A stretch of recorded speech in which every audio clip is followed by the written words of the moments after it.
সকালে গুনাহ করছি দুপুরে মাফ করে দিবে কে? দুপুরে পাপ করছি রাতে মাফ চাইলে ক্ষমা করে দিবে কে? 24/7 সব সময় এই মাফ চাওয়ার দরজাটা খোলা আছে না নাই? শুধুমাত্র কেবলমাত্র দুইটা সময় আল্লাহ তাআলা তওবা কবুল করে না। এক হচ্ছে বাদাল গারগারা, বাদাল গারগারা, মালাকুল মাউত যখন এসে রূহ ধরে টান দেয় তখন গলায় গরগর গরগর শব্দ হয়। মালাকুল মাউতকে দেখে ফেললে আর তওবার কোনো সুযোগ নেই। সাইয়েদনা মুসা আলাইহিস সালাম তার চাচাতো ভাই কারণকে বলেছিল সম্পদের যাকাত দাও, এ সম্পদ আল্লাহ দিয়েছে। কারণ বলে আল্লাহ দেয় না, ইন্নামা উতীতুহু আলা ইলমিন ইনদি, আমি আমার ইন্টেলেক্ট, আমার সৃজনশীলতা, আমার বুদ্ধিমত্তা খাটিয়ে সম্পদ উপার্জন করেছি, আমি যাকাত দিব না। মুসা আলাইহিস সালাম বললেন তাহলে আযাবের অপেক্ষা করো। কারণ বলল পারলে আযাব নিয়ে আস। রব্বুল আলামিন বললেন ফাখাসাফনা বিহি ওয়া বিদারিহিল আরদ, ও মুসা নিরাপদ দূরত্বে তুমি সরে যাও, আমি এখনই কারণকে তার সব সম্পদ সহ জামিনের মধ্যে দাবিয়ে দেব। কারণ তার সম্পদ সহ জামিনে দেবে যেতে লাগলো। আমি জায়গাটা নিজে দেখে এসেছি। মিশরের রাজধানী কায়রো থেকে 120 কিলো দূরে ফাইউম নামে একটা জেলা আছে, ওই জেলায় বাহাইরা কারুন, কারণের সব সম্পত্তি আল্লাহ জামিনে দাবিয়ে দিয়েছে। হাঁটু পর্যন্ত দেবে যায়, সে ভেবেছে আমি বেঁচে যাব। কোমর পর্যন্ত দেবে গিয়েছে, বেঁচে যাব। গলা পর্যন্ত যখন দেবে গিয়েছে আর বাঁচার সুযোগ নাই। কারণ কয় মুসা সব সম্পত্তি তোরে আর তোর আল্লাহরে দিয়ে দিলাম, আমারে বাঁচা, আমারে বাঁচা, আমি তওবা করলাম। তখন কি তওবার সময় আছে? কথা কন। বাদাল গারগারা, মালাকুল মাউতরে যখন দেখে ফেলবেন তখন তওবার সুযোগ আছে? ফেরাউনেরও একই দশা। লোহিত সাগরের পানি খেতে খেতে ফেরাউনের পেটটা যখন এত বড় হয়ে যায়, ফেরাউন হাত তুলে বলে আনা মিনাল মুসলিমিন, আমি মুসলমান। আমি, এটা কোরআনের আয়াত কিন্তু, আনা মিনাল মুসলিমিন, বনি ইসরাইলরা যে আল্লাহর উপর ঈমান এনেছে, আমিও ফেরাউন সেই আল্লাহর গোলাম। আল্লাহ বলে দ্য টাইম ইজ আপ, সময় শেষ, এখন তোমার ঈমান কবুল করা হবে। তার মানে বাদাল গারগারা তওবা কবুল হয় না। এই মৃত্যুর গড়গড়ানি আসার আগ পর্যন্ত চোখের পানি ছেড়ে যদি আল্লাহর কাছে ক্ষমা চান, জীবনের সব গুনাহ মাফ করে দিবে কে? শয়তান আল্লাহরে বলল মাবুদ এত জান্নাত বানিয়ে কি লাভ, আপনার একটা বান্দারও জান্নাতে ঢুকাতে পারবেন না। আমারে বানিয়েছেন জাহান্নামী, আমি আমার সর্বোচ্চ চেষ্টা দিয়ে আপনার সবগুলা বান্দারে জামাতে জাহান্নামে নিয়ে একসাথে ঢুকবো, পারলে জাহান্নাম আরো কয়েকটা বাড়িয়ে বানান। আল্লাহ বললেন কেন কেন? শয়তান বলে লা আকুদান্না লাহুম সিরাতাকাল মুস্তাকিম, আপনার বান্দা জামাতে নামাজ পড়তে যেতে চাইবে, ওখান থেকে ধোকার ওয়াসওয়াসা দিয়ে আমি গানের কনসার্টে নিয়ে যাব। তাফসীর মাহফিলে কোরআন শুনতে যেতে চাইবে, ধোকা দিয়ে আমি মদের আড্ডাখানায় নিয়ে যাব। ওয়ালা তাজিদু আকসারাহুম শাকিরিন, একটারেও জান্নাতে ঢুকাতে পারবেন না। চ্যালেঞ্জ দিলাম। আল্লাহ বলল শয়তান তুই আমারে চ্যালেঞ্জ দেস, আমি তো সব রাজার বড় রাজা মহারাজা, আমার সাথে তো কেউ চ্যালেঞ্জ দিয়ে টিকতে পারে না। চিল্লা এখন ঠিক কিনা? শয়তান তুই চ্যালেঞ্জ দিলি, আমিও তোর চ্যালেঞ্জ নিলাম। ওয়া ইজ্জতি ওয়া জালালি ওয়া ইরতিফাই মাকানি, আমার ইজ্জতের কসম, আমার জালালিয়াতের কসম, আমার মহানত্বের কসম, আমার ক্ষমতা আর দাপটের কসম, আজীবন আমার বান্দা গুনাহ করবে, পাপ করবে, অন্যায় করবে, কোন এক তাফসীর মাহফিলে এসে চোখের পানি ছেড়ে যখন ক্ষমা চাইবে, আমি জীবনের সব গুনাহ মাফ করে দেব। আমি আমার বান্দার জীবনের সব গুনাহ মাফ করে দিয়ে জান্নাতে ঢুকায় দেব। তখন তুই কি করবি? লাগফিরান্না লাহুম মা দামু ইস্তাগফিরুনি, যতক্ষণ আমার বান্দা আমার কাছে ক্ষমা চাইবে, আমি আমার বান্দার জীবনের সব গুনাহ মাফ করে দেব। সুবহানাল্লাহ পড়েন। এজন্য রাব্বুল আলামিন বলেন ইয়া আইয়ুহাল্লাযীনা আমানু তুবু ইলাল্লাহি তাওবাতান নাসুহা, তওবার মতো তওবা করো। তওবার মতো তওবা করলে যত বড় অন্যায় হোক, পাপ হোক, গুনাহ হোক, সব গুনাহ মাফ করে দিতে পারে কে? সাইয়েদনা আদম আলাইহিস সালাম ভুল করলেন, শত শত বছর কাঁদলেন। আল্লাহ বললেন ও আদম কিছু বাক্য তোমারে শিখিয়ে দে, এই বাক্য দিয়ে তুমি আমার কাছে তওবা করো, তোমার তওবা কবুল করে নেব। সাইয়েদনা আদম পড়লেন রব্বানা, পড়েন রব্বানা যালামনা আনফুসানা ওয়া ইল্লাম তাগফির লানা ওয়া তারহামনা লানাকুনান্না মিনাল খাসিরিন। ও আল্লাহ আমি জুলুম করেছি নফসের উপর, ভুল করেছি, অন্যায় করেছি, অপরাধ করেছি, আপনি যদি ক্ষমা না করেন আমি শেষ হয়ে যাব। লানাকুনান্না মিনাল খাসিরিন, আমি ক্ষতিগ্রস্তদের মধ্যে শামিল হয়ে যাব। ঠিক কি না? এই আয়াত দিয়ে, এই দোয়া দিয়ে যখন সাইয়েদনা আদম তাওবা করলেন, মুহূর্তেই তাওবা কবুল করে নিয়েছে কে? আমরাও যদি পাপ করি অন্যায় করি, আমাদেরও পাপগুলো মোচন করার একজন আছে না নাই? তিনি গাফিরিয যামব কাবিলিত তাওব। ওনার কাজই হচ্ছে গুনাহ মাফ করা। শয়তানের কাজ ওয়াসওয়াসা দেওয়া, আমাদের কাজ পাপ করা, ওনার কাজ মাফ করা। আল্লাহ ডেকে বলে, গোলাম তোরা যদি পাপ না করতি আর বারবার মাফ না চাইতি, তাহলে তোদেরকে ধ্বংস করে দিয়ে জমিনের বুকে এমন একটা জাতি আমি বানাতাম যারা পাপ করতো আর মাফ চাইতো, আর আমি মাফ করতাম। সুবহানাল্লাহ পড়েন। মাফ করতে আল্লাহর বড্ড ভাল লাগে, চোখের পানি দেখতে আল্লাহর বড্ড ভাল লাগে, কায়মনো বাক্যে কেউ দোয়া করছে এই দৃশ্য দেখতে আল্লাহর ভালো লাগে, চিল্লায় বলেন সুবহানাল্লাহ। এজন্য পাপ আমাদের যত বড় হোক, আমাদের জন্য মাফ আছে না নাই? দুইটা সময়ে তাওবা কবুল হয় না। এক নাম্বার হলো বাদাল গারগারা, মালাকুল মাউতকে দেখে ফেলেছেন, রূহ ধরে টান দিবে, তখন তওবা করলে কবুল হবে। আরেকটা হচ্ছে বাদা তুলুই শামসি মিন মাগরিবিহা, কিয়ামতের আগ দিয়ে সূর্য আর পূর্ব দিক থেকে উদিত হবে না, এটা পশ্চিম দিক থেকে উদিত হবে, তখন তওবা করলে কবুল হবে।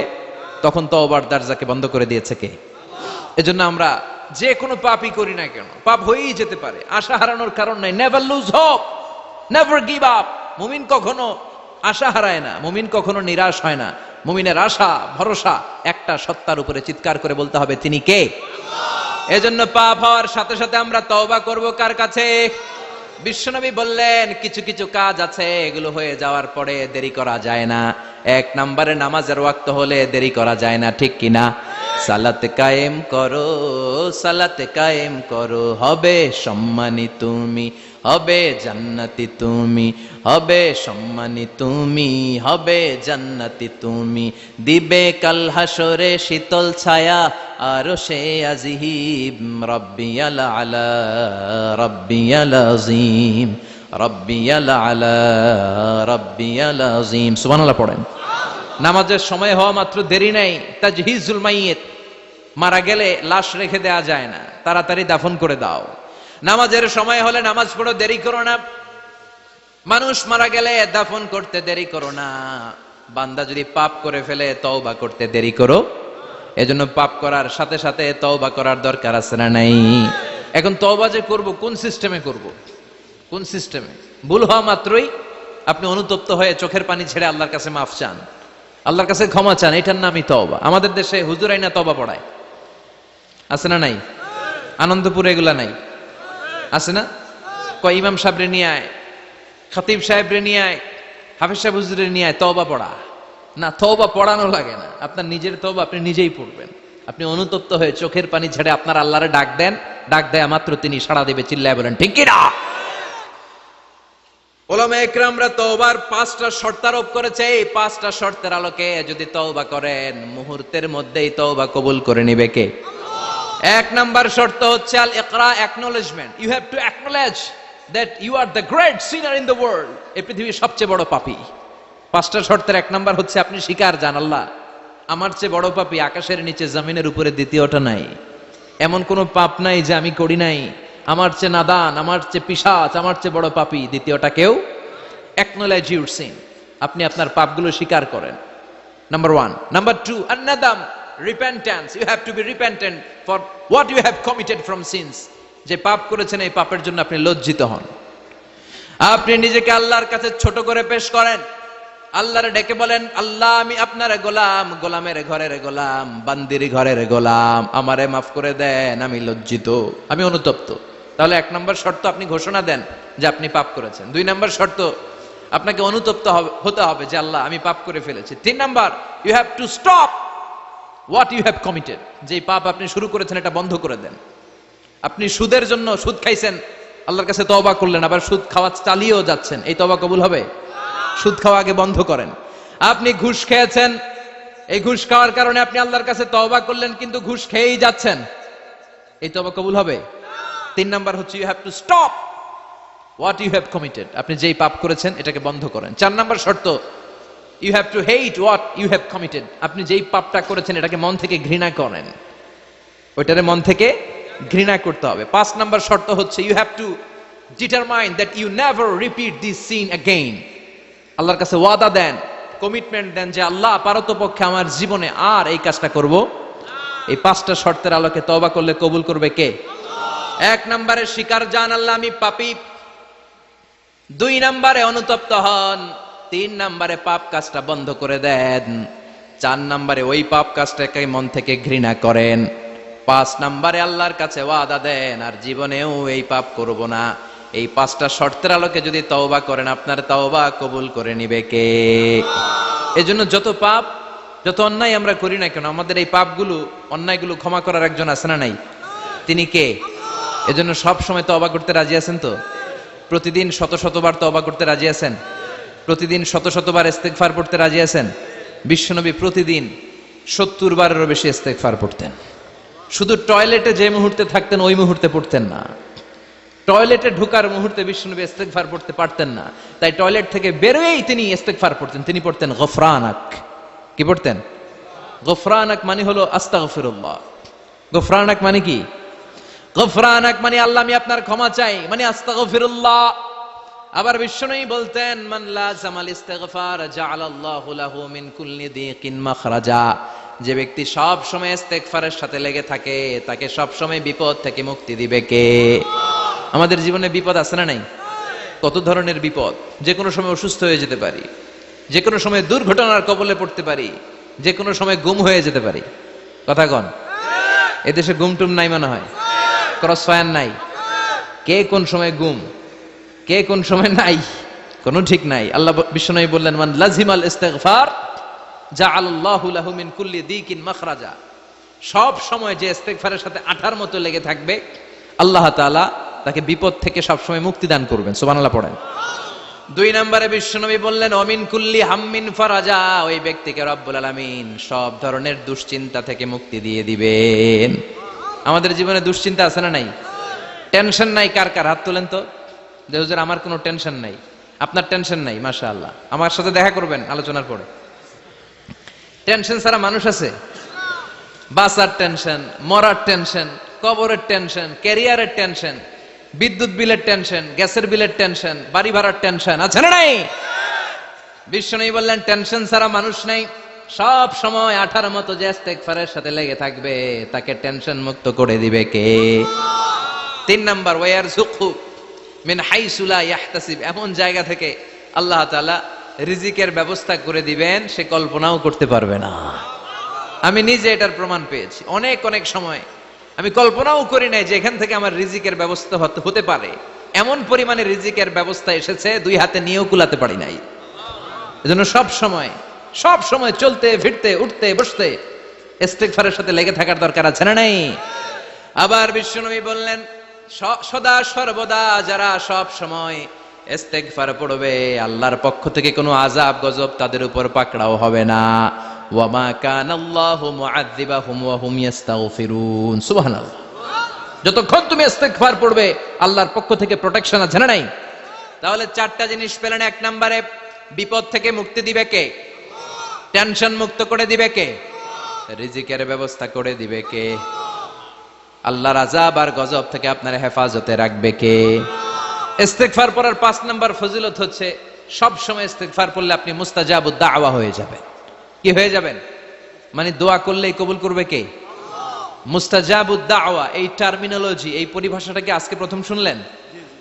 খেয়াল রাখবেন। মুস্তাজাবুদ দাওয়া মানে এমন ব্যক্তি, যেই ব্যক্তি দোয়া করতে দেরি কিন্তু দোয়া কবুল হতে দেরি হয়। হাত তুলে দোয়া করতে দেরি, মুহূর্তেই দোয়া কবুল করে নেয় কে? আপনি যদি সব সময় ইস্তিগফারের আমলটা করেন আপনারা মুস্তাজাবুদ দাওয়া বানিয়ে ফেলবে কে?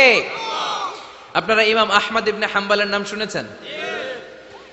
আমাদের ইসলামে 4টা মাযহাবের প্র্যাকটিস আছে, অনুশীলন। হানাফি, শাফিঈ, মালিকি। 4 নাম্বারটা কথা কন। আরো অনেক মাযহাব আছে কিন্তু এই 4টা মাযহাব বেশি প্রসিদ্ধ। গোটা বিশ্বের মানুষগুলো কোরআন সুন্নাহর আলোকে যে আমলগুলো করে এটা 4টা মাযহাবের রেফারেন্সের সাথে কোনো না কোনো ভাবে মিলে যায়। এটার প্রথমটা হচ্ছে হানাফি, দ্বিতীয়টা শাফিঈ, তৃতীয়টা 4 নম্বরটা সবাই বলেন কি নাম? হাম্বলি। ইমাম আহমদ ইবনে হাম্বল এই মাযহাবের ধারক বাহক প্রতিষ্ঠাতা। তিনি ছিলেন জগৎ বিখ্যাত মুহাদ্দিস। ওনার পুরো জীবনটা উনি হাদিস সংগ্রহের কাজে ব্যয় করেছেন এবং একক স্বতন্ত্র হাদিসের গ্রন্থ হিসেবে পৃথিবীর সবচাইতে বড় যে হাদিসের কিতাব ওইটার নাম হচ্ছে মুসনাদে আহমদ ইবনে হাম্বল। যারা আলেম ওলামা আছেন জানেন না, মুসনাদে আহমদ ইবনে হাম্বল, এটার মধ্যে প্রায় 40,000 হাদিসের কম্পাইলেশন আছে। সুবহানাল্লাহ বাড়িতে গিয়ে বললেন, এত বিশাল হাদিসের গ্রন্থের রচয়িতা। ওনার শেষ জীবনে উনি হাদিস সংগ্রহের জন্য সফর করতেন। শীতের এক রাতে তিনি সফরে বেরিয়েছেন। এক মসজিদে মাগরিব আর এশার সালাত পড়ে তিনি ভাবলেন ফজরের সালাতে এই মসজিদে পড়ে সকালবেলা বেরোবো, যেহেতু বাইরে শীত, কই আর যাব। ব্যাগ থেকে কাঁথা বের করে হাদিস পড়তে শুরু করেছেন, আর ভাবলেন হাদিস পড়তে পড়তে রাতটা কাটিয়ে দিব।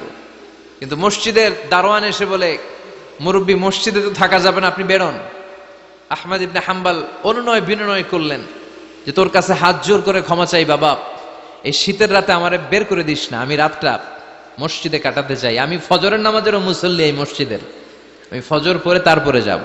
দারোয়ান সে না ছোট বান্দা, সে বলে না, মসজিদে থাকতে পারবেন না, বেরোন বেরোন, না বেরোলে গাট্টি সহ ঘাট ধাক্কা দিয়ে বের করে দেবে। চিনতে পারে নাই যেটা মুহাদ্দিস উদ্দাহার, এ যুগের সর্বশ্রেষ্ঠ মুহাদ্দিস ইমাম আহমদ ইবনে হাম্বল। এখন উনি আর কি করবেন, কিছু করতে না পেরে ব্যাগ নিয়ে বের হয়ে গেলেন। প্রচন্ড শীতের রাতে, কনকনের শীতে তিনি কাঁপছেন। হাঁটতে হাঁটতে চলতে চলতে হঠাৎ দেখলেন একটা বাজার। ওই বাজারে এক খাব্বাজ, রুটির দোকানদার, শাবুন খাব্বাজ, যুবক রুটি বানাচ্ছে। যে সালাম দিলেন, আসসালামু আলাইকুম। বাবা, শীতের রাতে বিপদে পড়েছি, যাওয়ার জায়গা নেই, তোমার যে চুলাতে তুমি রুটি বানাও, এই চুলার পাশে বসে যদি সারা রাত আমি কাটিয়ে দেই আর চুলা থেকে আগুন পোয়াই, তোমার কি কোনো ক্ষতি হবে? যুবক বলেন, না না, কোনো ক্ষতি হবে না। আহলান ওয়া সাহলান, ইয়া মারহাবান বিক, খোশ আমদেদ, এটা তো খুশ নসিব আমার, আপনি আগুন পোহালে আমার সমস্যা কি, আসেন। ইমাম আহমদ ইবনে হাম্বল যুবককে শুকরিয়া জানিয়ে আল্লাহর শুকরিয়া করে চুলার পাশে বসে আবার হাদিস পড়তে লাগলেন। কিন্তু তিনি লক্ষ্য করলেন যে যুবকটা একটু পর পর আওয়াজ করে পড়ে আস্তাগফিরুল্লাহ। কি পড়ে? আটা দিয়ে রুটি বানায়, পড়ে আস্তাগফিরুল্লাহ। রুটির খামির বানায়, পড়ে আস্তাগফিরুল্লাহ। খামিরগুলো দলা বেঁধে গোল গোল করে সাজিয়ে রাখে, আর কি পড়ে? বেলুন দিয়ে এগুলোর বলে চুলার ভিতরে ঢুকায় দেয়, আর কি পড়ে? কেউ রুটি কিনতে আসলে তার হাতে রুটি তুলে দেয়, আর কি পড়ে? টাকা দিলে টাকা নিয়ে ক্যাশ বক্সে রেখে দিয়ে কি পড়ে? শুধু পড়ছে আস্তাগফিরুল্লাহ আস্তাগফিরুল্লাহ। ইমাম আহমদ ইবনে হাম্বল তো অবাক, ঘটনা কি, এই যুবকের হলোটা কি, শুধু আস্তাগফিরুল্লাহ।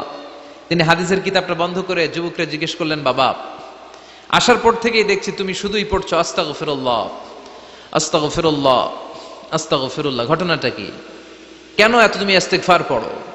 যুবক বলল, এটা আমার একটা চিরাচরিত আমল, সব সময় আমি এই আমলটা করি, আমি সব সময় ইস্তিগফারের সাথে আঠার মতো লেগে থাকি, আর সব সময় ইস্তিগফার পড়ার কারণে আল্লাহ তাআলা আমাকে মুস্তাজাবুদ দাওয়া বানিয়ে দিয়েছে। মানে আমি দোয়া করলে দোয়া কবুল হয়ে যায়। এই জীবনে আমি যত দোয়া হাত তুলে করেছি, মুহূর্তের মধ্যে আমার দোয়াগুলো কবুল করে নিয়েছে কে? শুনে তো ইমাম আহমদ ইবনে হাম্বল অবাক, বলে কি, আনতা মুস্তাজাবুদ দাওয়া, তুমি মুস্তাজাবুদ দাওয়া, তুমি দোয়া করলেই কবুল? না, আনা মুস্তাজাবুদ দাওয়া, হ্যাঁ আমি দোয়া করলেই কবুল হয়ে যায়। তুমি জীবনে যা দোয়া করেছো সব পেয়েছো? হ্যাঁ, আমি জীবনে যা দোয়া করেছি আমি সব পেয়েছি, সব দোয়া কবুল হয়েছে আমার জীবনে, শুধু একটা দোয়া ছাড়া। ইমাম আহমদ ইবনে হাম্বলের কৌতূহল আরো বেড়ে গেল।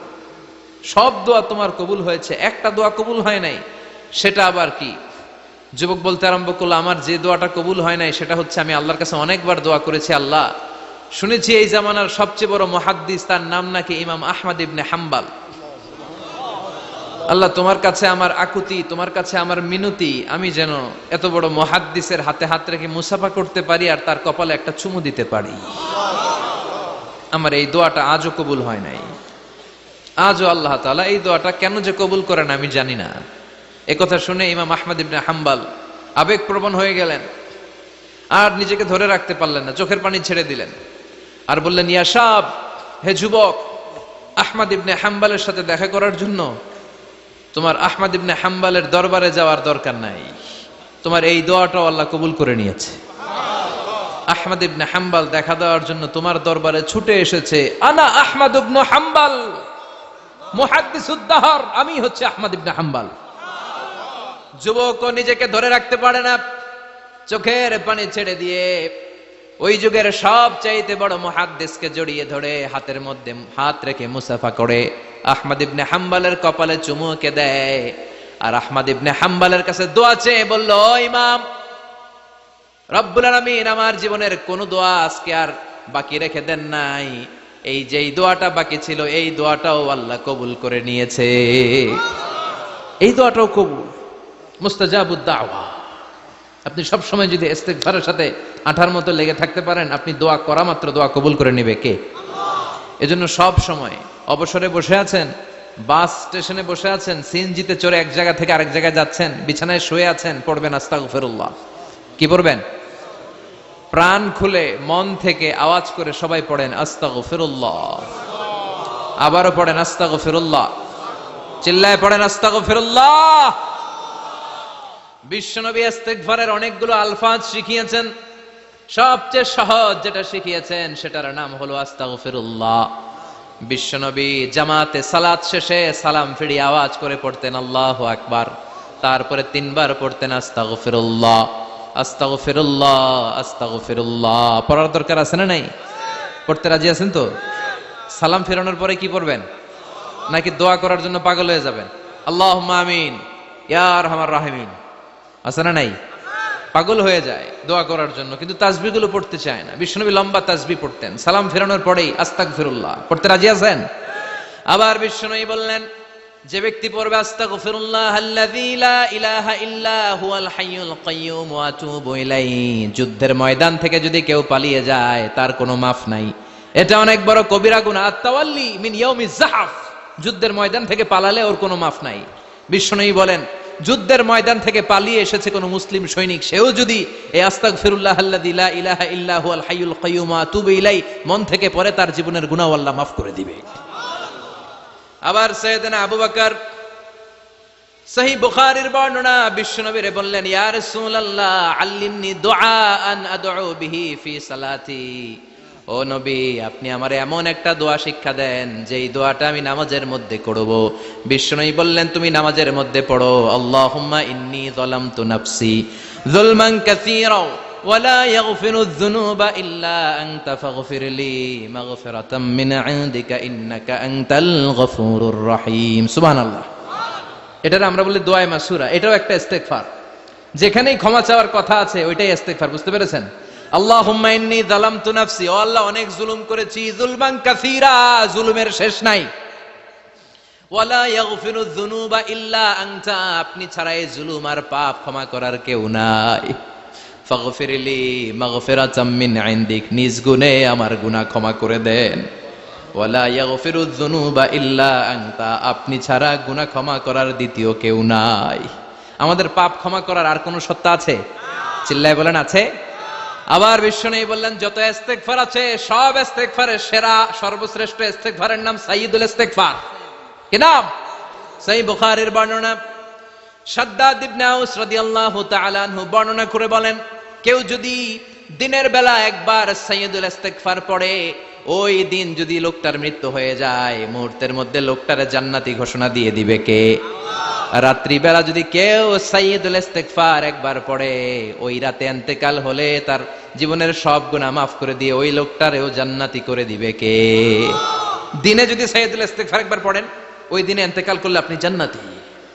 রাতে যদি সাইয়্যিদুল ইস্তিগফার কেউ পড়েন, ওই রাতে ইন্তেকাল হলে আপনি জান্নাতি। এটা সহিহ বুখারীর বর্ণনা। সব ইস্তিগফারের রাজা, শ্রেষ্ঠ ইস্তিগফার। মুখস্থ আছে না?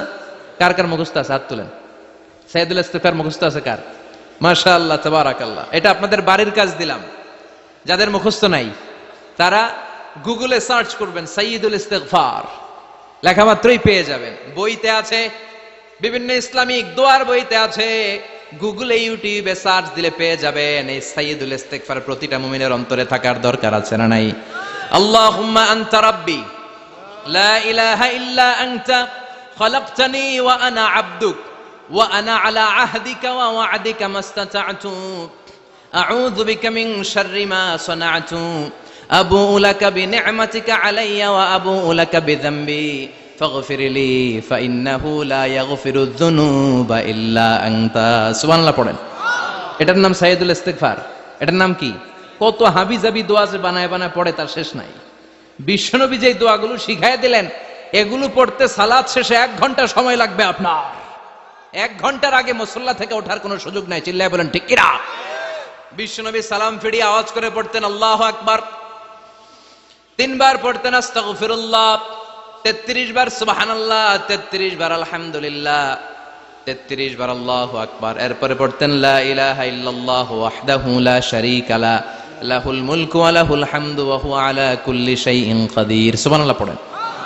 একবার আয়াতুল কুরসি পড়তেন। মান খারাপ আয়াতুল কুরসি দুবুরা কুল্লি সালাতিন মাকতুবাতিন লাম ইয়ামনাহু মিন দুখুলিল জান্নাতি ইল্লাল মাউত। আয়াতুল কুরসি মুখস্থ না সবার? প্রত্যেক ফরজ সালাতের পরে কেউ যদি একবার আয়াতুল কুরসি পড়ে, তার জান্নাতে ঢুকার ক্ষেত্রে আর কোনো বাধা নাই, একটা জিনিস ছাড়া, সেটা হলো মরণ, মৃত্যু। লোকটা মরে না তাই জান্নাতে যায় না, মরলেই জান্নাতি। আয়াতুল কুরসি পড়বেন তো?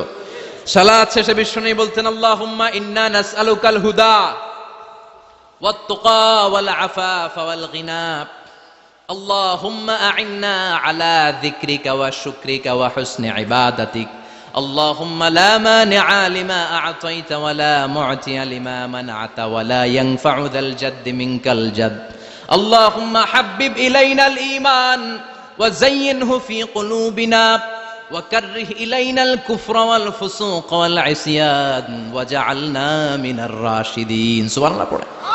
অভাব নাই, সহি দোয়ার অভাব নাই। এগুলো থুইয়া বানায় বানায় আন্দাজে মান্দাজে দোয়া কালাম পড়ে। এজন্য মাসনুন যে দোয়াগুলো আছে এগুলো পড়বেন তো? সাইয়্যিদুল ইস্তিগফার মুখস্থ করবেন? কথা দিছেন তো? কথা দিছেন?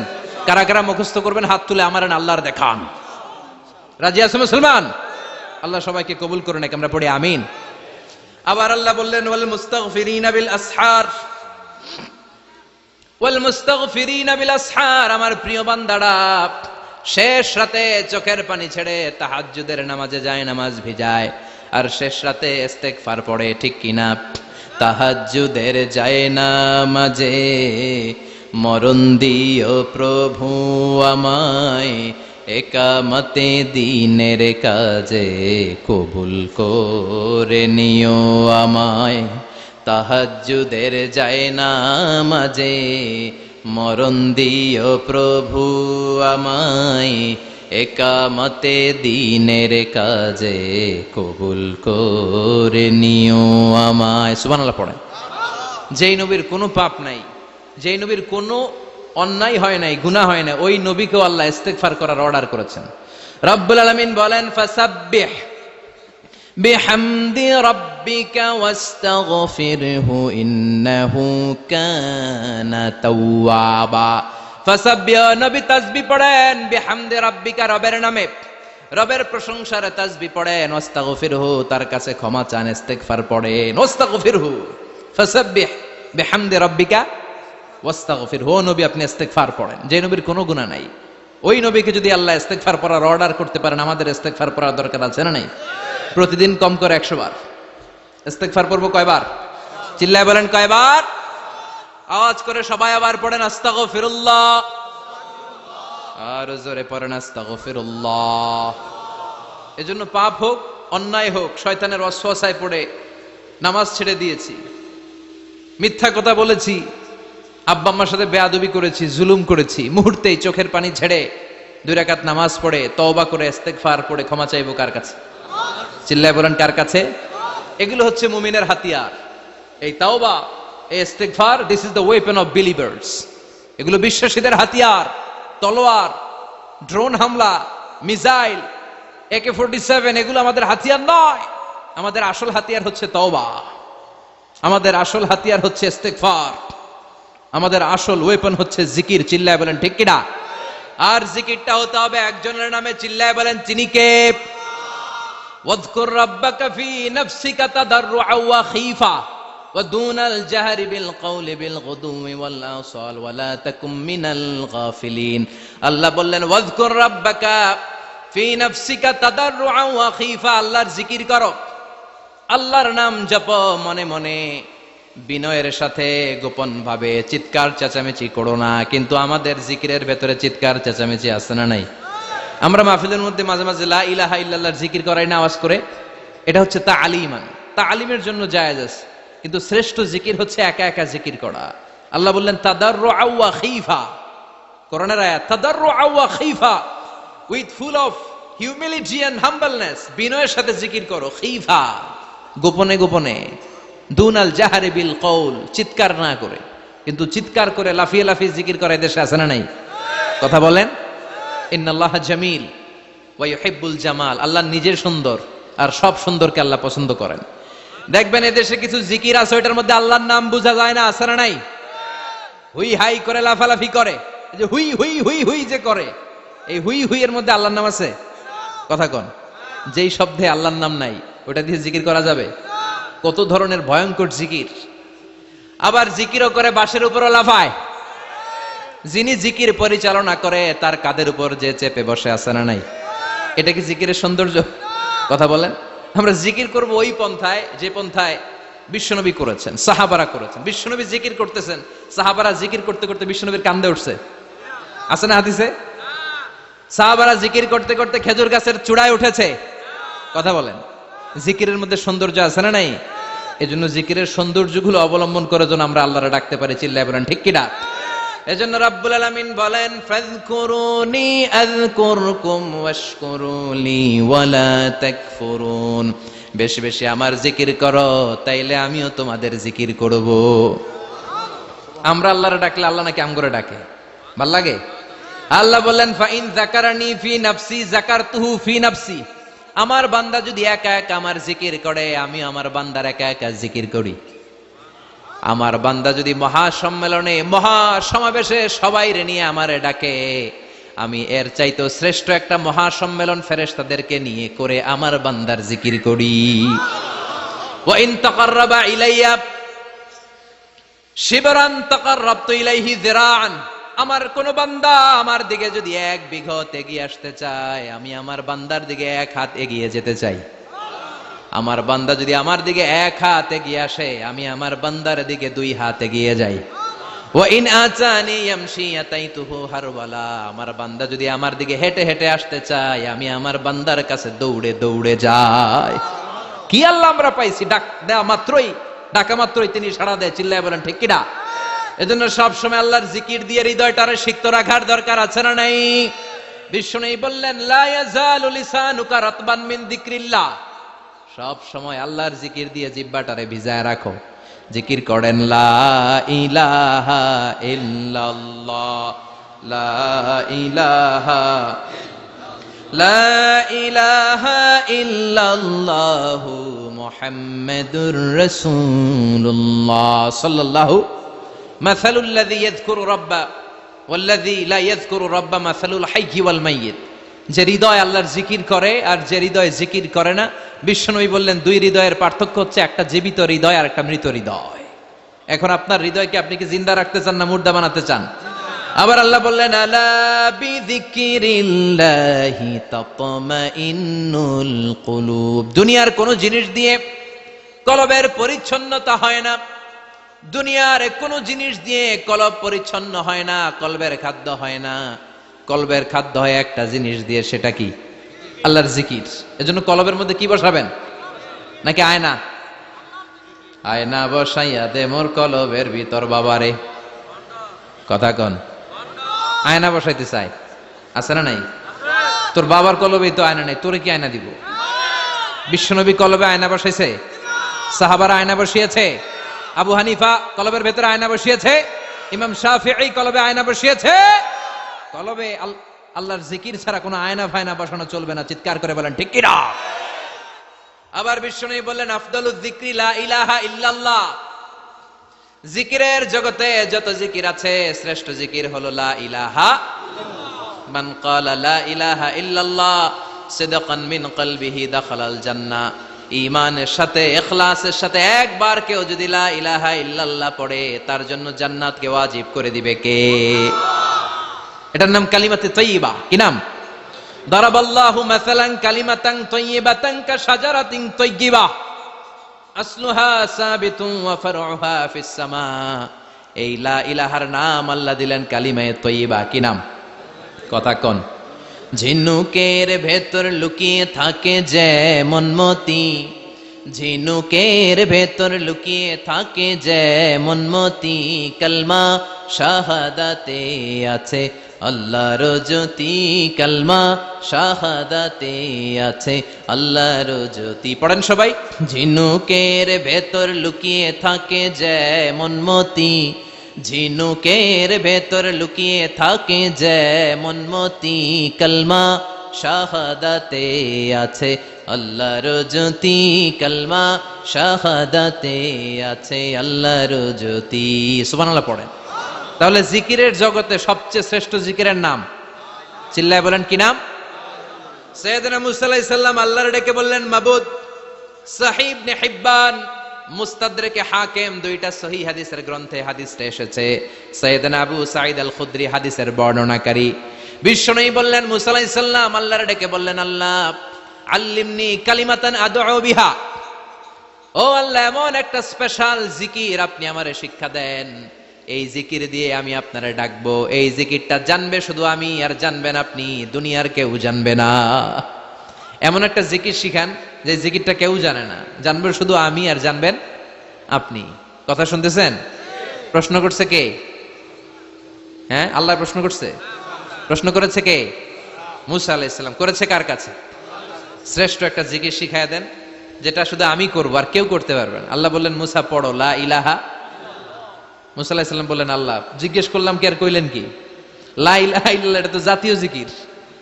কথা কন, এটা তো ইন্টারন্যাশনাল জিকির, এটা তো সবাই পারে। আমি তো চাইছি এমন একটা এক্সক্লুসিভ যেটা আপনি আর আমি ছাড়া কেউ জানে না, শুধু জানবেন আপনি আর আমি। আল্লাহ বললেন, মুসা এর চাইতে শ্রেষ্ঠ জিকির আমার কাছে নাই। ও মুসা, লাউ তাদাউ সাবউস সামাওয়াতি ওয়াল আরদ ফি কাফা, সাত আকাশ সাত জমিন যদি এক পাল্লায় রেখে দাও, ওয়ালা ইলাহা ইল্লাল্লাহ ফি কাফাতিন উখরা, লা ইলাহা ইল্লাল্লাহ যদি আরেক পাল্লায় রেখে দাও, লা রাজাহাত কাফাতু লা ইলাহা ইল্লাল্লাহ, মুহূর্তের মধ্যে লা ইলাহার পাল্লা ভারী হয়ে যাবে রে মুসা। সাত আকাশ সাত জমিন হালকা হয়ে যাবে আর লা ইলাহা ইল্লাল্লাহর পাল্লাটা ভারী হয়ে যাবে। সুবহানাল্লাহ পড়েন। এজন্য সব সময় এই লা ইলাহার জিকির করতে রাজি আছেন তো? এখন আমরা এই লা ইলাহারে বানাইছি ভিক্ষার জিকির, আছে না নাই? একটা টাকা দিয়া যান আমি গরিব ইনসান, আখিরাতে সওয়াব পাইবেন পাহাড় সমান।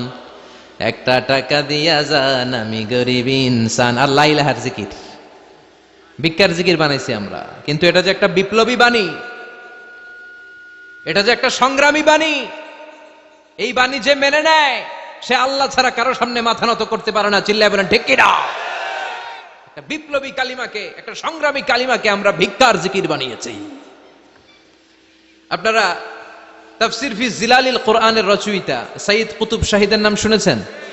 মিশরে কায়রোতে তাকে ফাঁসির কাস্টে ঝুলানো হয়েছে। উনি ইসলামী আন্দোলনের দাওয়াত যখন শুরু করলেন, ইসলামের সঠিক ব্যাখ্যা যখন দিতে আরম্ভ করলেন, সামাজিক জাহালাতকে দুমড়ে মুচড়ে পদদলিত করে তিনি কোরআনের বাণী যখন মিশরের যুবক শ্রেণীদের হৃদয়ে গেড়ে দিতে চাইলেন, প্রথিত করতে চাইলেন, এই অ্যাক্টিভিটিজের অংশ হিসেবে তিনি কোরআনের তাফসির লেখার কাজে হাত দিলেন আর লিখে ফেললেন জগৎ বিখ্যাত তাফসির, তাফসির ফি জিলালিল কোরআন, যেই তাফসির পড়ে পড়ে অনেক ছেলে পথের দিশা পেয়েছে। ঠিক কিনা? এই তাফসির লেখার কারণে মিশরের মধ্যে নতুন আন্দোলন তৈরি হয়ে যায়। সবার মুখে এক কথা, সৃষ্টি যার, আইন চলবে আল্লাহর আইন ছাড়া অন্য কোন আইন দিয়ে মিশরের বুকে কোনো বিচার আমরা হতে দেব না। মিশরের তাগড়া যুবকগুলো কায়রোর রাস্তায় নেমে এলো, ঘোষণা দিল সৃষ্টি যার, আইন চলবে তার। চোরের হাত কেটে দাও, ধর্ষকদের শাস্তি দাও জনসম্মুখে। ঠিক কিনা? দুর্নীতিবাজদেরকে আইনের আওতায় আনো। দেশের শত্রু, দশের শত্রু, স্বাধীনতার শত্রু সবগুলারে বিচারের আওতায় আনো কোরআনের আলোকে। ঠিক কিনা? সংগ্রাম, বিক্ষোভে ফেটে পড়ল পুরো মিশর। এই বিক্ষোভে টালমাটাল সরকার, জামাল আব্দুল নাসের কোনো উপায় অন্তর না পেয়ে এই তাফসির কারক, এই মুফাসসিরে কোরআনকে জেলের ভিতরে ভরছে। গোটা বিশ্বব্যাপী সব সত্য আর ন্যায়ের পক্ষের ধারক আর বাহক যারা, তাদের উপরে এরকম জালিম গাদ্দারদের অত্যাচার আছে না নাই? তাকে ফাঁসির কাস্টে ঝুলানো হবে। আদালত থেকে রায় দেয়া হয়েছে, মিশরের যুবকদেরকে এরকম আন্দোলনে ঠেলে দেওয়ার কারণে ডেথ পেনাল্টি, ফাঁসির রায় হলো। সাইয়েদ কুতুব শহীদের ফাঁসির দিন ঘনিয়ে আসলো। কারা কর্তৃপক্ষের নিয়ম অনুযায়ী যাদেরকে হ্যাঙ্গিং করা হয়, ফাঁসি দেয়া হয়, ফাঁসির ঘন্টাখানিক আগে ওই জেলখানার ইমাম সাহেব এসে তাদেরকে কালিমা পড়ায়। কি পড়ায়? আফদালুয যিকরি লা ইলাহা, এই যে শ্রেষ্ঠ জিকির, এই শ্রেষ্ঠ জিকিরটা এসে পড়ায়। সাইয়েদ কুতুব শহীদের ফাঁসির কাস্টে দাঁড়ানোর 1 ঘন্টা বাকি। কয় ঘন্টা? In the mean time jail কোডের নিয়ম অনুযায়ী জেলখানার ইমাম সাহেব চলে এসেছে, এসে বললেন, সাইয়েদ কুতুব শহীদ, আমি আপনারে কালিমা পড়াতে এসেছি, পড়েন লা ইলাহা ইল্লাল্লাহ। সাইয়েদ কুতুব শহীদ বললেন, তুই আমারে কালিমা শিখাইস না, তোর কাছ থেকে আমার কালিমা শিখতে হবে না। এই কালেমা আমি খুব ভালো করে জানি, যে এই কালেমার তালিম দেওয়ার জন্য সরকার তোরে বেতন দিয়ে রাখে, ওই কালিমার ব্যাখ্যা করার কারণে আজকে আমার ফাঁসির মঞ্চে দাঁড়ানো লাগতেছে। চিল্লা এখন ঠিক কিনা?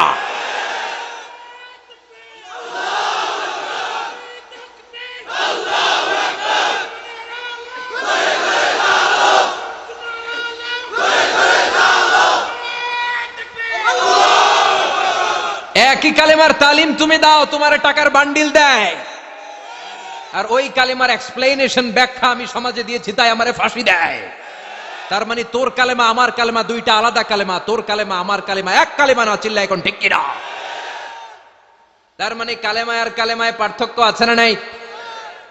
ইমানে ইমানে পার্থক্য আছে না নাই? আলহামদুলিল্লাহ, আরেকটা হচ্ছে লা ইলাহা ইল্লাল্লাহ, আরেকটা হচ্ছে আল্লাহু আকবার। এই চারটার চেয়ে শ্রেষ্ঠ জিকির আর নাই। কথা বলেন, এটার এই চারটার ভিতরে ইল্লাল্লাহ আছে? কথা বলেন। এজন্য জিকিরকে আমরা খণ্ডিত করব না। ঠিক যেমন যেমন সহিহ সুন্নাহ এসেছে তেমন তেমন জিকির করলে আপনার কলিজাটারে ঠান্ডা করে দিবে কে? ইল্লাল্লাহর ব্যাখ্যা থাকতে পারে, অনেকে ব্যাখ্যা করে যে এটার মধ্যে লা ইলাহা আছে, এটাকে গোপন রাখা হয়েছে, আমরা ইল্লাল্লাহ পড়ি না, ওটার দরকার নাই। বিশ্বনবী এবং সাহাবারা যেই পন্থায় জিকির করেছেন, যেই পন্থায় জিকির শিখিয়েছেন, ওইটার ভিতরে বরকত বেশি না কম? কথা বলেন, বেশি না কম? এজন্য বিশ্বনবী বললেন, আল্লাহর কাছে প্রিয় কথা 4টা। একটা হলো সুবহানাল্লাহ, দ্বিতীয়টা হলো আলহামদুলিল্লাহ, তৃতীয়টা হলো লা ইলাহা ইল্লাল্লাহ, চতুর্থটা হলো আল্লাহু আকবার। সুবহানাল্লাহ, আমার সাথে সাথে আওয়াজ করে পড়েন, সুবহানাল্লাহ, আলহামদুলিল্লাহ, লা ইলাহা ইল্লাল্লাহ, আল্লাহু আকবার, সুবহানাল্লাহ, আলহামদুলিল্লাহ, লা ইলাহা ইল্লাল্লাহ। আওয়াজ করে পড়েন আল্লাহু আকবার। মনে থাকবে? জিকিরের ওয়াজ শেষ। এগুলোর চেয়ে শ্রেষ্ঠ জিকির নাই। সবচেয়ে শ্রেষ্ঠ জিকির লা ইলাহা ইল্লাল্লাহ, সবচেয়ে শ্রেষ্ঠ কালিমা আল্লাহর কাছে এই 4টা। একটু খেয়াল করে দেখেন, এই প্রতিটা জিকিরের মধ্যে আমার আল্লাহর নাম আছে না নাই? সুবহানাল্লাহ আছে না? আলহামদুলিল্লাহ, লা ইলাহা ইল্লাল্লাহ, আল্লাহু আকবার। আল্লাহ ছাড়া আল্লাহর নাম থাকবে না, যেই শব্দের মধ্যে ওই সমস্ত নাম আর হুই হুই হুই হুই, এগুলো দিয়ে কোনো জিকির করা যাবে। আবার আব্দুল্লাহ ইবনে আমর ইবনুল আস বর্ণনা করেন, বিশ্বনবী যখন জিকির গুলো করতেন, আমি বিশ্বনবীকে দেখেছি বিশ্বনবীর আঙ্গুলের কড়ায় জিকির গুনতেন। সুবহানাল্লাহ পড়েন। দেখতেছেন আমার হাত দেখা যায়? দেখা যায়, দেখা যায়। রাআইতুন নাবিয়্যা, আব্দুল্লাহ ইবনে আমর ইবনুল আসের বর্ণনা, রাআইতুন নাবিয়্যা ইয়াকিদু তাসবিহা বিয়ামিনিহি, আমি বিশ্বনবীকে ডান হাতের গিড়ার ভেতরে তাসবিহ গুনতে শুনেছি, তাসবিহ গুনতে দেখেছি। সুবহানাল্লাহ পড়েন। এখন আমরা লম্বা তাসবিহ ছড়া নেই না, এটা জায়েজ, কিন্তু শ্রেষ্ঠ হচ্ছে হাতের গিড়ায় গণা। এই প্রতিটা গিড়া in the day of judgement আপনার পক্ষে সাক্ষী দিবে। মনে থাকবে? কিভাবে গুনবেন? বা হাতে না ডান হাতে? ডান হাত উঁচু করেন সবাই, এইভাবে। নামাজ শেষ, আল্লাহু আকবার পড়ে 3 বার ইস্তেগফার পড়ে গণা শুরু, এইভাবে সুবহানাল্লাহ। ঠিক আছে? এরপর আলহামদুলিল্লাহ, এরপর আল্লাহু আকবার। সবাই রাজি তো? সবাই রাজি? আল্লাহ তুমি কবুল করো। আরো জোরে পড়েন আমিন। তাহলে আমরা তাওবার পদ্ধতি জানলাম, কেন আমরা ইস্তেগফার পড়বো জানলাম, এরপরে জিকিরের খুঁটিনাটি জানলাম। এবার কেমন করে আল্লাহর কাছে দোয়া করবো এটাও জানার দরকার আছে না নাই? বিশ্বনবী বললেন, দোয়া মুখুল ইবাদা, দোয়া হলো ইবাদতের নির্যাস। যে দোয়া করে না সে কিছুই করে না। তিরমিজির আরেক বর্ণনায় বিশ্বনবী বললেন, আদ-দুআউ হুয়াল ইবাদা, দোয়াটাই হলো ইবাদত। দোয়াটাই ইবাদত। ধরেন আমি দোয়া করা শুরু করলাম, এটাই ইবাদত। নামাজ যেমনি ইবাদত, জিকির যেমনি ইবাদত, হজ করা যেমনি ইবাদত, দোয়া করাটাও। এজন্য প্রতি নামাজের শুরুতে দোয়া আছে না নাই? সূরাতুল ফাতিহার আরেক নাম সূরাতুদ দোয়া, দোয়ার সূরা। আমরা প্রত্যেকবার সূরা ফাতিহা যখন পড়ি আমরা পড়ি ইহদিনাস সিরাতাল মুস্তাকিম। সবাই পড়েন ইহদিনাস সিরাতাল মুস্তাকিম। ও আল্লাহ, আপনি আমাদেরকে সরল সঠিক পথ দেখান। পড়েন আমিন। ও আল্লাহ, show us the right path, show us the correct path, show us the middle path. আল্লাহ, মধ্যম পন্থা দেখান, মাঝামাঝি রাস্তাটা দেখান, সিরাতুল মুস্তাকিম দেখান। আমাদেরকে রাস্তা দেখায় কে? কথা বলেন না। আমরা যদি পথ ভুলে যাই, পথ দেখায় দেয় কে? আমি যদি কোনদিন পথে ভুলে যাই, হাত ছানি দিয়ে কাছে নিও, মমতার বন্ধনে আমায় বেঁধে সব ভুল ক্ষমা করে দিও। আমি যদি কোনদিন পথ ভুলে যাই, হাত ছানি দিয়ে কাছে নিও, মমতার বন্ধনে আমায় বেঁধে সব ভুল ক্ষমা করে দিও। আমি যদি কোনদিন পথ ভুলে যাই, পড়েন, হাত ছানি দিয়ে কাছে নিও, মমতার বন্ধনে আমায় ডেকে সব ভুল ক্ষমা করে দিও। চিল্লায় পড়েন আমিন। আরো জোরে আমিন।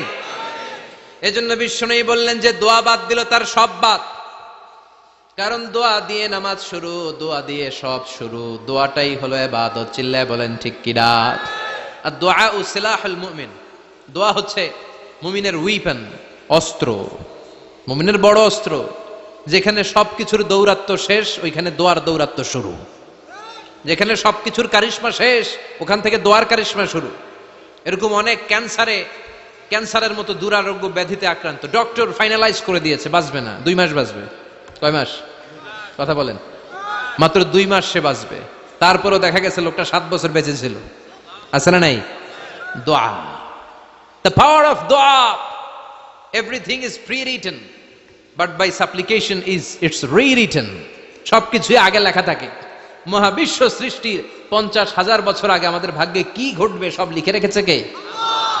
সব অপরিবর্তনীয়। কিন্তু এই তাকদিরেরও কিছু জিনিস আল্লাহ চেঞ্জ করে দেয় দোয়ার বরকতে। এজন্য দোয়া করার দরকার আছে না নাই? মায়ের কাছে দোয়া চাবেন, মায়ের দোয়া আল্লাহ ফেরায় না। মজলুম ব্যক্তির দোয়া আল্লাহ ফেরায় না। মুসাফিরের দোয়া আল্লাহ ফেরায় না। যিনি রোজা রেখে দোয়া করেছেন তার দোয়া আল্লাহ ফেরায় না। এজন্য বেশি বেশি আল্লাহর কাছে দোয়া করতে রাজি আছেন তো? কিন্তু দোয়াটা হইতে হবে সিনসিয়ার, একনিষ্ঠ দোয়া। অনেকে দেখবেন দোয়াও করে ওদিকেও তাকায় আছে, জুমার নামাজে প্রায় হয়। বিশাল দোয়াও করতেছে আবার এদিকে, আছে না নাই? আবার দোয়াও করে মোবাইলও টিপে, কথা কন। আবার আমরা আলোচনা শেষে দোয়াও করি, পোলাপাইন সেলফিও তোলে, আছে না নাই? সিনসিয়ারিটি নাই। আপনার কি পরিমাণে সিনসিয়ারিটি আছে এটার উপর ডিপেন্ড করবে আপনার দোয়া কবুল হবে কি হবে না। একজন দোয়া করলে মুহূর্তে কবুল, চোখ বন্ধ করলে আল্লাহর আরশে চলে যায়। মদিনার সাথে ওর কানেক্টিভিটি বেড়ে যায়, আল্লাহর সাথে কানেক্টিভিটি বেড়ে যায়। সে ফিল করে সে আল্লাহর সাথে কানেক্ট হয়ে গিয়েছে। আর আরেকজন দোয়ার মধ্যে খুঁজা কিছু পায় না, আছে না নাই? তো 2 দোয়ায় পার্থক্য আছে না? কথা কন। এজন্য সম্মানিত ভাইরা, দোয়াই যখন করবেন সিনসিয়ারলি করবেন, কানেক্টিভিটিটাকে স্ট্রং করার চেষ্টা করবেন। সিনসিয়ার দোয়া is like a missile. Missile নাম শুনছেন? হামলা করে না, মিসাইল হামলা করেছে ইসরায়েল, শোনেন নাই? মারলে একেবারে ধ্বংস করে যায় সব। এই মিসাইল হামলা, ড্রোন হামলা, এগুলো লক্ষ্য বস্তু ভেদ করে ভয়ঙ্কর ভাবে, ইঞ্চি ইঞ্চি, মাইক্রো ইঞ্চি মেপে মেপে এমন ভাবে এই বোমাটা মারবে, ঠিক জায়গা মতো এটা ফিট হয়ে যাবে। তেমনি দোয়ার মতো আপনি যদি দোয়া করতে জানেন, একনিষ্ঠতার সাথে সিনসিয়ারিটি সাথে যদি দোয়াটা করে ফেলতে জানেন, এই দোয়া মুহূর্তে আল্লাহর আরশে যেয়ে নক করবে। সুবহানাল্লাহ পড়েন। আর মুমিনের দোয়া কখনো ফেরত যায় না। দোয়া করলেই মুমিনের দোয়া কবুল করে নেয় কে? আপনি জীবনে যত দোয়া করছেন সব কবুল। All of your supplications are accepted. Whatever you have supplicated to your Lord, যাই চেয়েছেন সব কবুল। অনেকে বলে হুজুর এটা একটা কথা কইলেন, সব দোয়া বুঝি কবুল? কত দোয়া করলাম, জীবনে কত কিছু চাইছি, কই কিছুই তো দেয় নাই। এরকম আছে না নাই? অনেকে বলে হুজুর কত চাইলাম আল্লাহ আমার দিল না। 5টা আল্লাহ মেয়ে দিয়েছে, একটা ছেলের জন্য কাবাঘর ধরেও দোয়া করে আসছি, হাজরে আসওয়াদ ধরে দোয়া করে আসছি, মুলতাজামে দোয়া করে আসছি, আরাফাতের ময়দানে দোয়া করছি, কই আল্লাহ দিল না। আর আপনি ওয়াজে কোন যত দোয়া করছেন সব কবুল করে নিছে কে? কন্ট্রাডিক্ট হয়ে গেল না? আমি বললাম সব দোয়া কবুল, আর আপনারা কইতেছেন কই কত কিছুই তো পাই নাই। আল্লাহর দোয়া কবুল করার 3টা পদ্ধতি আছে। কয়টা? আপনাদের জিমানি আসছে? কথা শুনতেছেন তো? 3টা পদ্ধতিতে তিনি দোয়া কবুল করেন। চিল্লায় বলেন কয়টা? আপনি দোয়া করা মাত্রই আল্লাহ এই দোয়াটা অ্যাকসেপ্ট করে নেয়। আল্লাহ বলে accepted, rejected he never shed your সাপ্লিকেশন is rejected. তোমার দোয়া রিজেক্ট করে দিলাম, এটা আল্লাহ কখনো বলে? সুবহানাল্লাহ পড়বেন না? দোয়া করা মাত্রই কবুল করে কে? তবে 3টা পদ্ধতিতে করে। চিল্লায় বলেন তো কয়টা? যখনই যা চাইবেন আল্লাহ বলে দেব দেব দেব, দেব না কখনো বলে না। 3 পদ্ধতিতে কবুল হয়। পদ্ধতি নাম্বার 1, কোন বিষয় আল্লাহর কাছে চাইলেন, দোয়া করলেন, আল্লাহ বলে দেব দেব বলেই তিনি দিয়ে দেয়, ফলে আপনি পেয়ে যান, আপনি খুশি। সুবহানাল্লাহ পড়েন। পদ্ধতি নাম্বার 2, আপনি আল্লাহর কাছে কিছু চাইলেন, আল্লাহ তখনও বলে বান্দা তোরে দেব, রিজেক্ট করে দিলাম এটা বলে না, দেব তবে এখন না, লেটার অন, একটু দেরি করে, পরে দেব, কখন দিলে আমার জন্য ভালো, আমার চেয়েও ভালো জানে কে। তাইলে মাঝে মাঝে সাথে সাথে দেয়, মাঝে মাঝে দেরি করে দেয়। পদ্ধতি নাম্বার 3, আল্লাহর কাছে দোয়া করলেন, আল্লাহর কাছে কায় মনোবাক্যে চাইলেন, তখনও আল্লাহ বলে বান্দা আমি দেব, তুই নিরাশ হইস না, তবে এখন দেব না, দেরি করেও দেব না, কিয়ামতের কঠিন ময়দানে যেদিন বিপদে পড়ে যাবি ওই দিন দেব। যেদিন পিতা সন্তানরে চিনে না, সন্তান পিতারে চিনবে না, পীর সাহেব মুরিদরে চিনবে না, মুরিদ পীর সাহেবরে চিনবে না, মুসল্লি ইমাম সাহেব চিনবে না, ইমাম মুসল্লি চিনবে না, নেতা কর্মী চিনবে না, কর্মী নেতারে চিনবে না। চিল্লা এখন ঠিক কিনা? কেউ কাউরে চিনবে না, কেউ কাউর কোনো উপকারে আসতে পারবে না। ওই কঠিন দিনে তোরে আমি দেবরে গোলাম। তাহলে এই যে এতগুলা দোয়া ছোটবেলা থেকে আনটিল টুনাইট, এই রাত পর্যন্ত যে দোয়াগুলো আল্লাহর কাছে করছেন, লস হয়েছে? চিল্লায় বলেন লস হয়েছে না লাভ? লস না লাভ? আল্লাহ বলে গোলাম চা বেশি বেশি দোয়া কর, উজিবু দাওয়াতাদ দাঈ ইযা দাআন। আমার বান্দা আমার কাছে চাইতে দেরি হয়ে যায়, দোয়া কবুল করতে দেরি হয়, এজন্য বারবার চাইতে হবে। না দিলেও চাবো, না দিলেও হয় একটু পরে দিবে, দেরি করে দিবে, যখন আমার জন্য উপকার হবে, ভালো হবে তখন দিবে, তা না হলে কিয়ামতের ময়দানে দিবে। চিল্লায় বলেন ঠিক কিনা? বেশি বেশি দোয়া করবেন, সবার জন্য করবেন, নিজের জন্য করবেন, ফ্যামিলি মেম্বারসদের জন্য করবেন, শুভাকাঙ্ক্ষীদের জন্য করবেন, শত্রুদের জন্য বেশি করবেন, হেটার্স যারা আছে ওদের জন্য বেশি দোয়া। আল্লাহ যেন এগুলোর হেদায়েত দেয়। ইসলাম বিরোধী যারা, এদের জন্য দোয়া। হিন্দু বন্ধু থাকলে এদের জন্য দোয়া, হেদায়েতের দোয়া। ঠিক কিনা? সবাই সবার জন্য দোয়া করেন। অনেকে কয় হুজুর আমি আরেকজনের জন্য করবো কেন, হ্যাটটা হ্যাঁ করবো, আমার দোয়া আমি করুম, আছে না নাই? না, আপনি তার জন্য করবেন। আপনি যদি আপনার ভাইয়ের জন্য দোয়া করেন, ফেরেশতারা বলে ওয়ালাকা বিমিসলিন, মানে আল্লাহ সে তার ভাইয়ের জন্য যে দোয়া করলো এই দোয়াটা আগে তার জন্য তুমি কবুল করে নাও। আপনি যদি দোয়া করেন আল্লাহ আমার ভাই অসুস্থ, তুমি তারে সুস্থ করে দাও, ফেরেশতারা বলে আল্লাহ যেই লোকটা দোয়া করলো তার মধ্যে যদি কোনো রোগ থাকে আগে তারে সুস্থ করে দাও, পরে বাইরে। ফেরেশতাদের দোয়া কবুল করে নেয় কে? আপনার দোয়া কবুল হইতেও পারে, নাও হইতে পারে, কিন্তু ফেরেশতারা আল্লাহর কাছে দোয়া করলে এটা কবুল হবে না? আপনি যদি দোয়া করেন আল্লাহ আমার ভাইয়ের আর্থিক অবস্থা খুব খারাপ, তারে ধনী বানিয়ে দাও, ফেরেশতারা বলে ওয়ালাকা বিমিসলিন, ও আল্লাহ এই দোয়াকারী তার ভাইয়ের জন্য যেই দোয়াটা করেছে আগে তার জন্য দোয়াটা কবুল করে নাও। সুবহানাল্লাহ পড়েন। এজন্য বেশি বেশি দোয়া করতে রাজি আছেন? বারবার চাইবেন, সকালে বিকালে দুপুরে রাতে শীতকালে গ্রীষ্মকালে সব সময় আমরা দোয়া করব কার কাছে? আল্লাহর কাছে। বারবার চাইলে আল্লাহ খুশি হয়ে যায়, বারবার না চাইলে আল্লাহ রেগে যায়। দুনিয়ার সিস্টেমের একেবারে বিপরীত। আমি যদি এই ভাইয়ের কাছে কোন একটা বিষয় নিয়ে আজকে যাই, ভাই আমারে 1000 টাকা দেন, বিপদে পড়ছি, দিল 1000 টাকা, নেন বিপদ সারেন, উদ্ধার হন। এক সপ্তাহ পরে আবার ভাইজান বড় বিপদে আছে, 1000 টাকা, তারপরে উনি লজ্জায় পড়ে দিবে, আসছে যখন দেই। পরের সপ্তাহে আবার মিয়া সাহেব 1000 টাকা, ওই দিন বলবে ভাই 1000 নাই 500 নিয়ে যান, কথা কন। এর পরের মাসে যদি বলি ভাই বিপদে পড়ছি, দিবে নাকি? লাঠির বাড়ি আছে না নাই? প্রতি সপ্তাহে সপ্তাহে তোমার বিপদ। কথা কন। তার মানে এই দুনিয়ার সিস্টেম হচ্ছে একটা বিষয় নিয়ে বারবার কারো কাছে যাওয়া যায় না, চাওয়া যায় না, শরম লাগে। কথা কন। কিন্তু আল্লাহর সিস্টেমটা একেবারে উল্টো। আল্লাহর কাছে বারবার না চাইলে তিনি রেগে যায়। তিরমিজির বর্ণনা, ইন্নাহু মান লাম ইয়াসআলিল্লাহ ইয়াগদাব আলাই, যে ব্যক্তি কোনো বিষয় নিয়ে বারবার আল্লাহরে বিরক্ত করে না, তার উপর আল্লাহ রেগে যায়। আর বারবার চাইতে যে লোকটা আল্লাহরে বিরক্ত করতে চায়, তার উপর আল্লাহ খুশি হয়ে যায়। এজন্য চাবেন আল্লাহর কাছে আজকে থেকে, চাবেন। দোয়া করলে যে কবুল হয় বিশ্বাস হয় মুসলমান। নেক আমলের ওসিলা দিয়ে দোয়া কবুল হয়।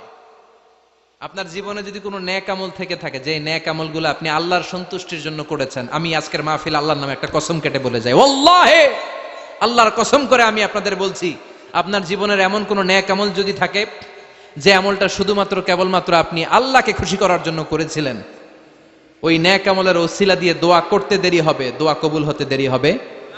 বিশ্বাস হয়? সন্দেহ লাগছে মনে হয়। বিশ্বাস হয় সবার? নেক আমলের ওসিলা, ওই নেক আমলটা শুধুই হয়েছে কার জন্য? চোখের পানি ছাড়ছিলেন এক রাতে আল্লাহর ভয়ে, কাউরে দেখানোর জন্য না। ওই নেক আমল। রাত্রিবেলা হেঁটে যাচ্ছিলেন মসজিদের পাশ দিয়ে, দেখলেন দান বাক্স লেখা, কেউ নাই। কচকচে 500 টাকার নোট বের করে ঢুকাই দিছিলেন। এটা হচ্ছে শুধু আল্লাহরে দেখানোর জন্য নেক আমল, ঠিক কিনা? আল্লাকা সিররুন ইনদাল্লাহ বাইনাকা আনতা ওয়া বাইনাল্লাহ, আল্লাকা সাদাকাতুন তাখফা লা ইয়ালামুহা ইল্লাল্লাহ, আল্লাকা সিররুন ইনদাল্লাহ বাইনাকা আনতা ওয়া বাইনাল্লাহ, আল্লাকা সাদাকাতুন তাখফা লা ইয়ালামুহা ইল্লাল্লাহ। সুবহানাল্লাহ পড়েন। আল্লাকা সিররুন ইনদাল্লাহ, তোমার আর তোমার রবের মাঝে গোপন কিছু আছে কি যেটা আল্লাহ ছাড়া কেউ জানে না? তোমার কি কোনো গোপন দান আছে কি যেটা আল্লাহ ছাড়া কেউ দেখেনি? সুবহানাল্লাহ পড়েন। এমন কোন আমল যে আমলটা আপনি করেছিলেন শুধু আল্লাহর খুশির জন্য, ওই আমলের ওসিলা দিয়ে দোয়া করলে কবুল করবে কে? বিশ্বাস হয়? সহিহ বুখারীর বর্ণনা, সালাসাতুন ফিল গার, বনি ইসরাইলের জামানায় 3 জন লোক সফরে বেরিয়েছে। বানোয়াট ঘটনা না, এটা বুখারীর ঘটনা। সফরে বেরিয়েছে, মরুভূমির মাঝখানে প্রতিমধ্যে প্রচন্ড তুফান আর বৃষ্টি থেকে বাঁচার জন্য এরা একটা পাহাড়ের গুহার ভেতরে ঢুকেছে। হঠাৎ থান্ডার, বজ্রপাত, বিজলি, মুষলধারে বৃষ্টির পানিতে পিচ্ছিল হয়ে উপর থেকে বিশাল প্রকাণ্ড একটা পাথরের খণ্ড এসে গুহার মুখের মধ্যে আটকে গিয়েছে। যেই গুহার মুখ দিয়ে তারা ঢুকেছে, ওইখানে বিশাল একটা পাথর গড়িয়ে এসে উপর থেকে বলল, অন্ধকার, ভিতরে কোনো আলো নাই, কোনো জনমানব নাই, বাঁচানোর কেউ নাই, কিচ্ছু দেখা যায় না, ঘুটঘুটে অন্ধকার, বাইরে থেকে আলো আর অক্সিজেন যে আসবে ওই সুযোগটাও নাই। 3 জন বুঝে গেল আমাদের মৃত্যু এখানেই হবে, আমাদের কঙ্কাল গুলো শত শত বছর এখানে পড়ে থাকবে, কেউ উদ্ধারের জন্য আসবে না, ঠিক কিনা? বাঁচানোর কেউ নাই, অক্সিজেন যতটুকু আছে কিছুক্ষণ পরে এটাও শেষ হয়ে যাবে। 3 জনের একজন বলল, আমাদের বাঁচানোর কেউ নাই, একজন ছাড়া তিনি কে? আমাদের 3 জনের জীবনের এমন কোন নেক আমল আছে কিনা যেটা দিয়ে আল্লাহর কাছে দোয়া করা যায়? কার জীবনে কি নেক আমল আছে যেই নেক আমলটা দুনিয়ার কোনো মানুষকে দেখানোর জন্য করা হয় নাই, শুধু করা হয়েছে কার জন্য? এরকম কোন নেক আমল থাকলে দোয়া করা শুরু করো, এছাড়া আমাদের বাঁচার কোনো উপায় নাই। একজন দোয়া করা শুরু করলো, হাদিসে লম্বা একটা হাদিস, আমি সরল বঙ্গানুবাদ শোনাচ্ছি। একজন দোয়া করা শুরু করলো, একজন বলতে শুরু করলো, আল্লাহুম্মা কানালি আবাওয়ান শাইখান কাবীরান, ও আল্লাহ, আমার বৃদ্ধা মা বাবা ছিল, আমি পেশায় ছিলাম রাখাল, প্রতিদিন রাখালগিরি করার পরে, ছাগলের দুধ দোহন করার পরে যখন বাসায় ফিরে আসতাম, সবার আগে আমি আমার আব্বা আম্মারে দুধ খাওয়াতাম। আব্বা আম্মাকে দুধ খাওয়ানোর পরে আমার সন্তানদের মুখে, আমার স্ত্রীদের মুখে আমি দুধ তুলে দিতাম। একদিন আমার আসতে দেরি হয়ে গেল, এসে দেখি আব্বা আম্মা ঘুমিয়ে গেছে। দুধের বাটি নিয়ে আমি আব্বা আম্মার মাথার সামনে দাঁড়িয়ে রইলাম। মনে মনে ভাবলাম, আব্বা আম্মা যখন ঘুম থেকে জাগবে, আব্বা আম্মারে আগে আমি দুধ খাওয়াবো, তারপরে ছেলে মেয়েরে খাওয়াবো, স্ত্রীদেরকে খাওয়াবো। দাঁড়িয়ে রইলাম, আমার ছেলে মেয়েরা এসে আমার কাছে বলল, আব্বা খাবার দাও, আমি দেই নাই।